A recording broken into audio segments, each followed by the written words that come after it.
CM Revanth Reddy comments తో కేదార్ మృతి political turn తీసుకుంది. కేదార్ మృతి వెనుక బీఆర్ఎస్ నేతలు ముఖ్యంగా కేటీఆర్ ప్రమేయం ఉందనే సంచలన ఆరోపణలు చేశారు ముఖ్యమంత్రి.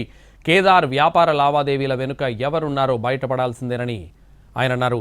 బీఆర్ఎస్ హయాంలో జరిగిన పెద్ద లావాదేవీలకు అతను మిడిల్ మ్యాన్ గా వ్యవహరించాడన్న వార్తలు ఉన్నాయన్నారు. న్యాయపరమైన దర్యాప్తు జరిపిస్తే నిజాలు బయటపడతాయన్నారు సీఎం రేవంత్ రెడ్డి. కేదార్ మృతిపై రాష్ట్ర ప్రభుత్వం సీరియస్గా దర్యాప్తు చేయించేందుకు సిద్ధంగా ఉందన్నారు.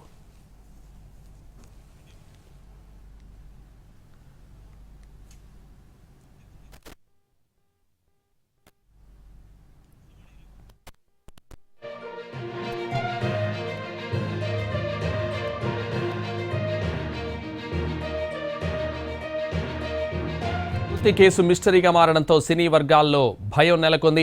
అతనికి సంబంధించిన వ్యాపార లావాదేవీలు బయటకు వస్తే మరికొందరి పేర్లు బయటకు రావచ్చని టాలీవుడ్లో చర్చ సాగుతోంది. కేదార్ పెట్టుబడులు, ఆయన నిర్వహించిన లావాదేవీలు నిజంగా ఎంతవరకు చట్టబద్ధమైనవో తెలియాల్సిందే. మరి ఈ కేసు తెలంగాణ రాజకీయాల్లో మరో పెను దుమారం రేపుతుందా?